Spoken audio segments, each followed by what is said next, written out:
दशहरा की आप लोगों को बधाई देना चाहता हूं और बधाई के साथ साथ सबसे बड़ी बधाई मैं विकास सिंह और उनके सहयोगियों को देना चाहता हूं, जिनके कारण आज मुझे आपके बीच में आने का अवसर है।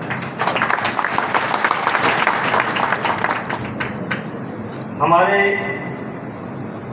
मंच की अध्यक्षता कर रहे विकास सिंह भदौरिया, अध्यक्ष क्षत्रिय समाज, और मंच की अध्यक्षता कर रहे रण सिंह जी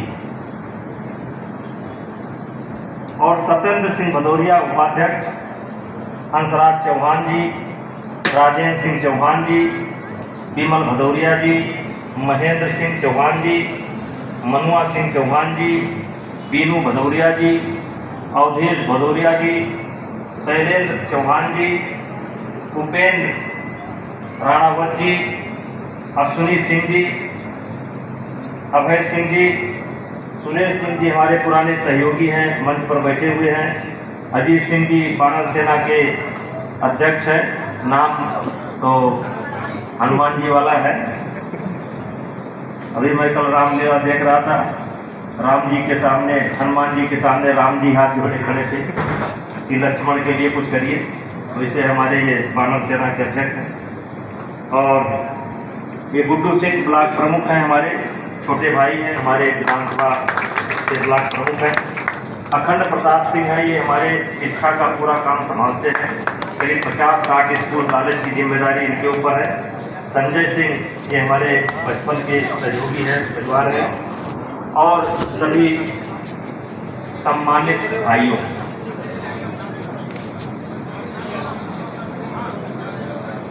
ये आज जो हम विजयदशमी मना रहे हैं, ये हमारी बहुत प्राचीन परंपरा है और इसमें जो हमारी परंपराएं थी, अस्त्र शस्त्र की पूजा तो हम करते ही थे, लेकिन ऊपर वाला हमको बुद्धि दे, ऊपर वाला हमको बल दे, इसकी पूजा की भी परंपरा रही है। हमारे यहाँ गौ पूजा करते ही होंगे, नजदीक में का मामला है। वृक्ष पूजा, यहां तक कि हर कंकड़ में भी हमने भगवान देखा है। और आज भी शस्त्र पूजा की परंपरा का निर्वाह बहुत अच्छे ढंग से हमारे सेना में किया जाता है। और विजयदशमी के दिन हमारा मानना है कि किसी भी शुभ कार्य को अगर हम करते हैं या कोई संकल्प हम लेते हैं, तो इससे अच्छा दिन हमारे लिए नहीं है। हेडगेवार साहब ने भी संघ की स्थापना इसी विजयदशमी के दिन की थी। भाइयों,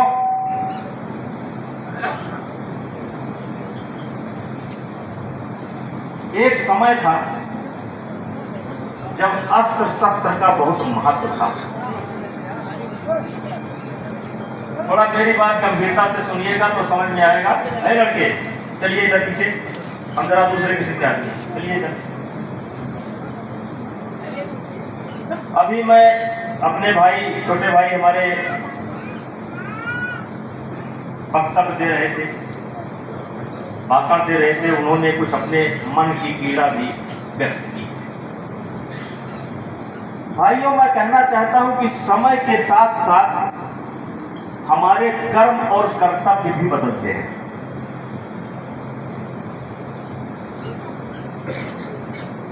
कभी इन शस्त्रों की बहुत उपयोगिता थी हमारे व्यक्तिगत जीवन में, और या कह लीजिए कि सामाजिक जीवन में। लेकिन आज वो महत्व तो नहीं रह गया है। आज तो एक शस्त्र का रिन्यूअल अगर आप कराना चाहें तो आपको पसीना आ जाता होगा। और इसीलिए जो लोग इस समय अस्त्र शस्त्र का लाइसेंस लेना चाहते हैं, खरीदना चाहते हैं, तो हम उनसे कहते हैं क्या चाहते हो? खानदान, आपका आने वाला बच्चा कल मजबूर होकर थाने में जाए और दरोगा डांट कर उसको बैठा दे।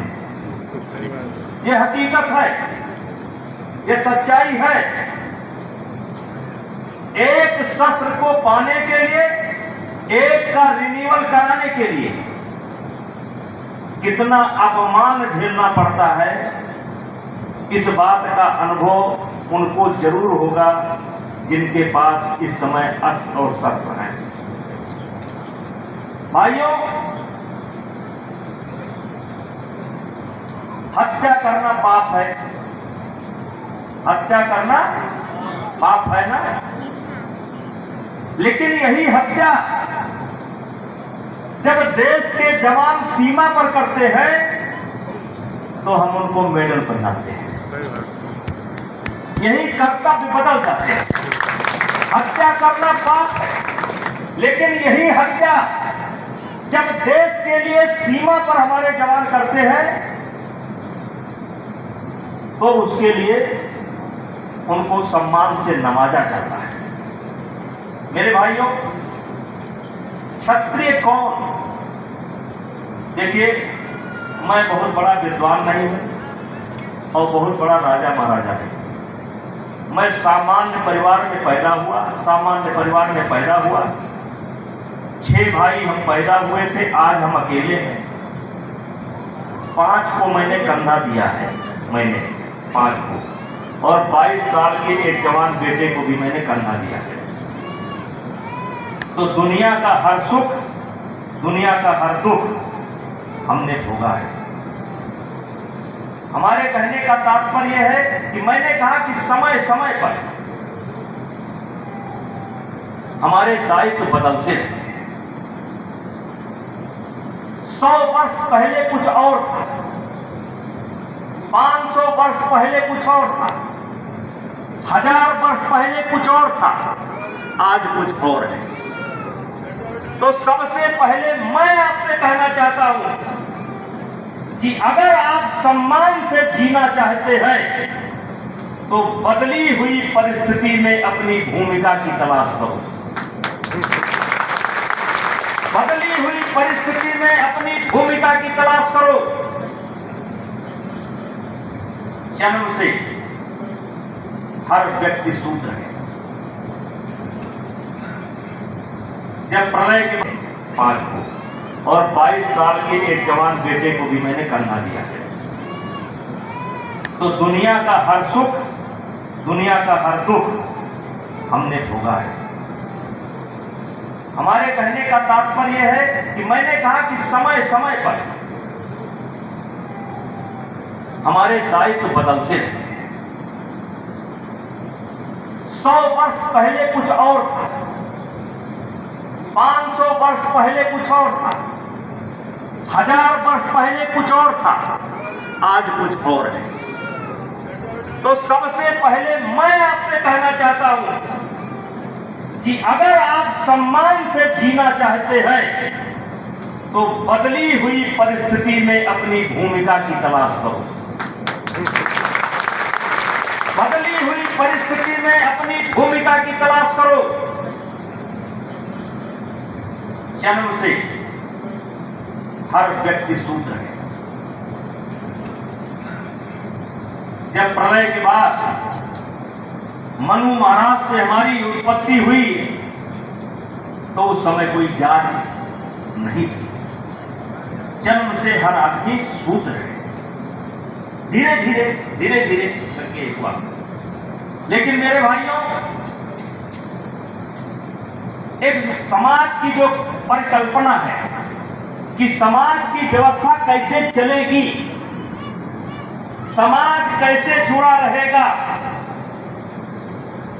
तो ब्राह्मण को मुख की संख्या दी गई।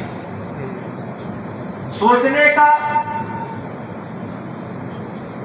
या दिशा देने का काम ब्राह्मण समाज को दिया गया। इसकी तुलना ब्राह्मण से की गई।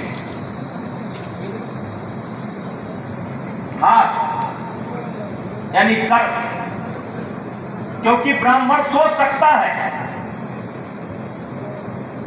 आदेश दे सकता है, लेकिन उसको धरातल पर कोई उतार सकता है तो हाथ उतार सकता है, इसलिए इसको क्षत्रिय की संज्ञा दी गई।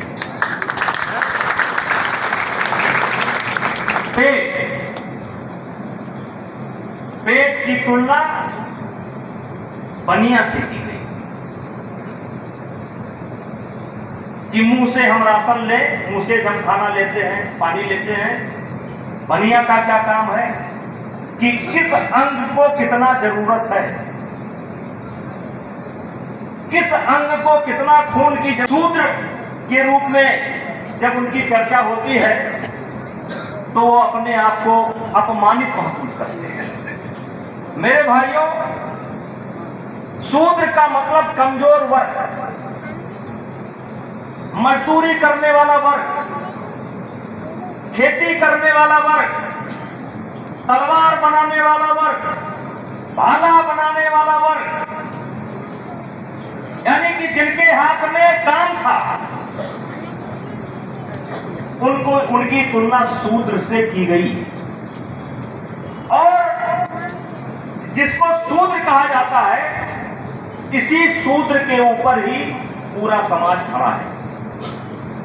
अगर शूद्र नहीं रहेगा तो बनिया भी नहीं रहेगा, और बनिया भी नहीं रहेगा तो क्षत्रिय भी नहीं रहेगा, और क्षत्रिय नहीं रहेगा तो ब्राह्मण भी नहीं रहेगा। और इस सोच को आप देखिए कि शरीर के किसी भी अंग में बहुत अच्छे अगर दर्द हो तो सबसे पहले आंसू ब्राह्मण के निकलने चाहिए। समाज के किसी भी व्यक्ति को अगर तकलीफ में है वो, तो सबसे पहले चिंता ब्राह्मण को करनी चाहिए। और जो कल्पना की गई, जब पैर को यानी शूद्र को, कोई बात नहीं, शांत रहिए। जनरेटर था क्या? ऐसे बोले क्या? बोले कि उबाऊ रहे हैं? नहीं बहुत अच्छा लग रहा है। नहीं, ये सब कहाँ अच्छा लगा? नहीं बहुत अच्छा लगा।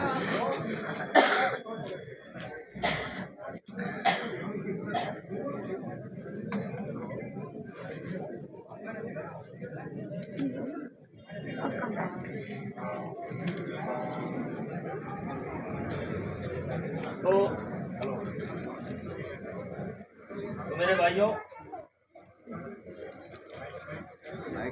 आ गया?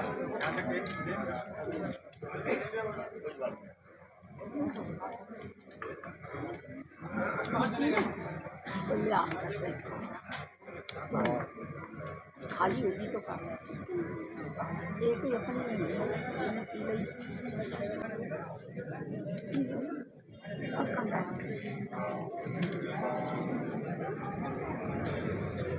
तो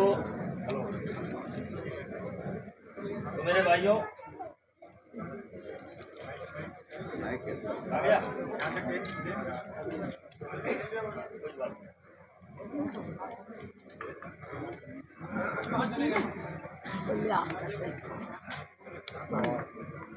खाली होगी तो का एक ही अपने में पी गई।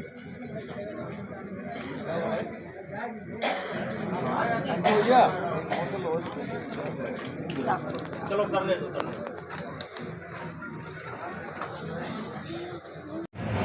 तो भाइयों, मैं कह रहा था कि ब्राह्मण का चरित्र क्या होना चाहिए। ब्राह्मण वो है जो शरीर के किसी अंग में पीड़ा हो और ब्राह्मण के मुंह से आंसू निकले, ब्राह्मण के, ये है ब्राह्मण का चरित्र। फिर ब्राह्मण आदेश देता है और क्षत्रिय उसको सहलाने का काम करता है। चोट किसको लगती है? शूद्र को लगती है। चोट किसको लगती है? शूद्र को लगती है। ब्राह्मण रोता है और क्षत्रिय सहलाता है। तो मेरे भाइयों, मैंने कहा था कि जन्म से हर व्यक्ति शूद्र है। कर्म के आधार पर ही वर्ण व्यवस्था बनी और वर्ण व्यवस्था के बाद जात व्यवस्था बनी। मैं इसका विरोधी नहीं, लेकिन आज जब विजयदशमी के दिन हम इतनी बड़ी संख्या में इकट्ठा हुए हैं, तो आज हमें कुछ अपने दिमाग पर जोर डालना चाहिए। जोर किस बात का? ये रोना रोने से काम नहीं चलेगा। हम कौन थे, क्या हो गए? हम कौन थे, क्या हो गए और क्या होंगे अभी? आओ मिलकर के विचारे ये समस्याएं सभी। यद्यपि हमें इतिहास अपना प्राप्त पूरा है नहीं, फिर भी हम कौन थे ये भी अधूरा है।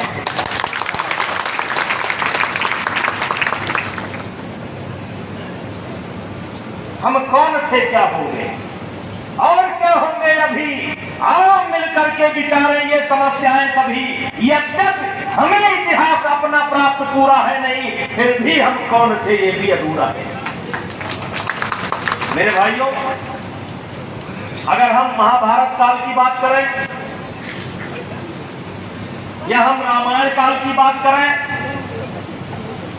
या उसके बाद महाभारत काल के बाद अगर हम विक्रमादित्य को याद करें, चंद्रगुप्त को याद करें, चंद्रगुप्त के बाद कुछ दिन के बाद शक आए, फिर हूण आए, फिर डच आया। क्या अकेले हराते थे? सेना नहीं लड़ती थी? सही बात है। तो जब हमारे देश की सेना ने पृथ्वीराज के नेतृत्व में 16 बार हिंदुस्तान की धरती पर पृथ्वीराज ने मोहम्मद गौरी को भगाने का काम किया, रगड़ने का काम किया, तो क्या पृथ्वीराज चौहान को ये हक था कि बार बार छोड़ते? सही बात। ये बार बार छोड़ते क्यों थे? ये क्या था? ये महान क्यों बनते थे? अरे भाइयों, मैं कहना चाहता हूं, इतिहास पर अगर आप नजर डालोगे तो हमारा इतिहास शुरू होता है सतयुग से। सतयुग यानी कितने समय का सतयुग था? 17,72,000 वर्ष। सतयुग का कार्यकाल कितना था? 17,72,000 वर्ष। त्रेता का कार्यकाल था 12,29,000 वर्ष और कलयुग का कार्यकाल है 8,64,000 वर्ष। ये कलयुग अभी प्रारंभ है, अभी जो है 5,000 साल बीता है। तो मेरे कहने का तात्पर्य यह है, जो मैं कहना चाहता हूं कि हम कौन थे, क्या हो गए और क्या होंगे। सतयुग से शुरू हुए थे और द्वापर और त्रेता और कलयुग पहुंचते पहुंचते 5,000 वर्ष के अंदर हमारी ये गति हो गई। 2,500 वर्ष हम संकट झेलते रहे। कभी यूनानियों का आक्रमण हमने झेला,